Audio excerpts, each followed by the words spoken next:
नमस्कार, मेरा नाम डॉक्टर अनुज गिरधर है। आज हम बात करने वाले हैं ओरल अल्सर्स यानी कि मुंह के छालों के बारे में। ये बहुत ही कॉमन चीज है। पहली बात तो समझने वाली ये है कि छाले होते क्या हैं। छाले अंदर की चमड़ी खराब होने से लाल दर्दनाक छोटे छोटे मस्से हो जाते हैं, उनको बोलते हैं। आमतौर पे ये मुंह और गले की कोई भी चमड़ी यानी म्यूकोजा को पकड़ सकते हैं। अपनी जीभ भी हो सकती है, तालू भी हो सकता है, गाल के अंदर की म्यूकोजा भी हो सकती है, पीछे टॉन्सिल भी हो सकते हैं, नीचे एपिग्लोटिस भी हो सकता है। आमतौर पे दर्द करते हैं छाले। कभी ना कभी हम सबको हुए हैं, हम सबने फेस किया है। समझने की बात यह है कि आमतौर पे दिक्कत वाले नहीं होते। 70 से 80% लोगों में छाले अपने आप ही 5 से 7 दिन में ठीक हो जाते हैं।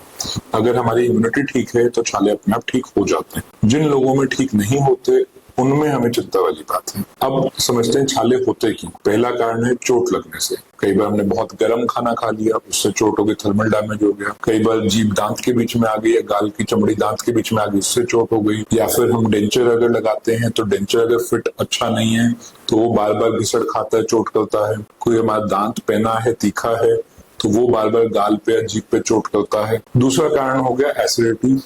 पेट से तेजाब आता है, गले में आता है, वो गले में या मुंह में जहां पे भी लग रहा है वो नुकसान कर रहा है, चमड़ी खराब कर रहा है। तीसरा कारण है डेफिशिएंसी होना। आमतौर पे छाले सबको होते हैं, खाना खाते हुए मुंह सबका जल सकता है।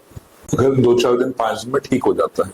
ठीक जब नहीं होता, क्यों नहीं होता? क्योंकि हमारे बॉडी में कहीं ना कहीं न्यूट्रिशनल डेफिशिएंसी है, कमजोरी है। वो डेफिशिएंसी विटामिन B12 की भी हो सकती है, फोलिक एसिड की भी हो सकती है, आयरन की भी हो सकती है। बेसिकली कहीं ना कहीं हमारी इम्यूनिटी लो है, शरीर की लड़ने की क्षमता कम है। कई बार कारण स्ट्रेस का भी होता है। चिंता में एसिडिटी भी ज्यादा होती है, चिंता में छाले वैसे बढ़ जाते हैं, ठीक नहीं होते हैं। चिंता के साथ में दूसरी चीज आती है लैक ऑफ स्लीप। अगर हमारी नींद पूरी नहीं है, हमारी स्लीप साइकिल ठीक नहीं है, वो भी अपने आप में एक कारण बनता है। अगला कारण होता है इन्फेक्शन। वो इन्फेक्शन वायरल भी हो सकता है, हर्पीस का भी इन्फेक्शन हो सकता है, बैक्टीरियल इन्फेक्शन भी हो सकता है, फंगल भी हो सकता है। फंगल में आमतौर पे पूरे मुंह में सफेद सफेद धब्बे हो जाते हैं, उसको ओरल थ्रश बोलते हैं। अगर फंगल इन्फेक्शन है तो वो इम्यूनो कॉम्प्रोमाइज्ड स्टेटस का बता रहा है, यानी कि कहीं ना कहीं हमारे शरीर की लड़ने की क्षमता काफी कम है। ये आमतौर पर इम्यूनो कॉम्प्रोमाइज्ड स्टेटस HIV यानी एड्स के मरीज में, हेपेटाइटिस B, हेपेटाइटिस C के मरीज में, क्रॉनिक किडनी की बीमारी जिनको लंबे समय से किडनी खराब है, उनके मरीजों में देखने को मिलती है। अगला कारण होता है कि ऑटो इम्यून कारण होगा कि हमारी बॉडी ही कुछ गलत कर रही है, लाइकन प्लानस हो जाता है।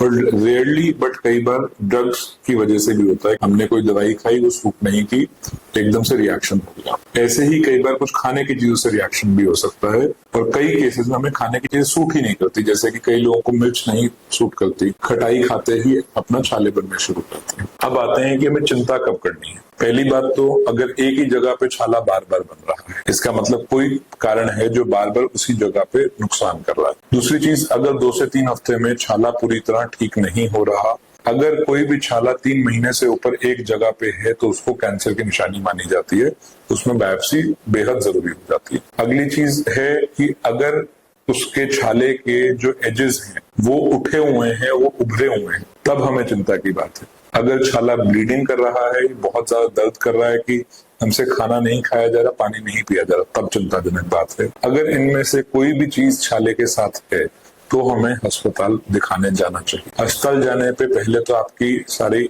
कहानी सुनी जाएगी कि क्लिनिकल हिस्ट्री क्या है, कब हुआ, कैसे हुआ, वो सब जानने के बाद चेक किया जाएगा। कई बार एंडोस्कोपी करनी पड़ती है, दूरबीन से चेक करना पड़ता है।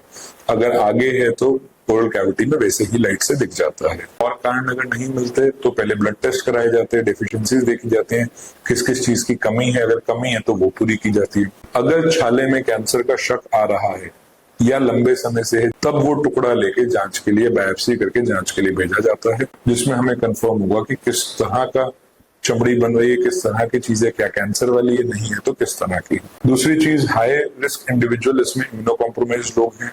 दूसरे वो लोग हैं जो स्मोकिंग करते हैं। क्रोनिक स्मोकिंग भी कैंसर की शुरुआत करती है। तो अगर बीड़ी, हुक्का, तंबाकू कोई लंबे समय से करता है तो उनमें भी तुरंत अस्पताल दिखाना चाहिए अगर छाले बन रहे हैं तो। अब समझने वाली बात यह है कि होम रेमेडीज क्या कर सकते हैं, भाई हमें दिक्कत है बट इतनी नहीं है कि हॉस्पिटल जाना पड़े, घर पे क्या कर सकते हैं। पहली चीज तो सॉफ्ट डाइट लीजिए, थोड़ी ठंडी डाइट लीजिए। तेज गर्म चीजें, मिर्च मसाले वाली चीजें छाले और ज्यादा बढ़ाएंगी। ठीक है, एसिडिटी है तो एसिडिटी की दवाई लेनी है हमें, चाय कॉफी नहीं लेना है। स्ट्रेस ज्यादा है तो स्ट्रेस मैनेज करना है, मेडिटेशन करनी है, रेस्ट करना है। नींद पूरी नहीं हो पा रही है तो नींद पूरी करनी है, स्लीप साइकिल अपनी ठीक करनी है। हल्का नमक डाल के गर्म पानी से गरारे करने हैं ताकि मुंह ओरल कैविटी साफ रहे। अगर कोई माउथ वॉश है तो माउथ वॉश से भी कर सकते हैं। जब दिक्कत ज्यादा है, नहीं आराम हो रहा तो हॉस्पिटल दिखाना है।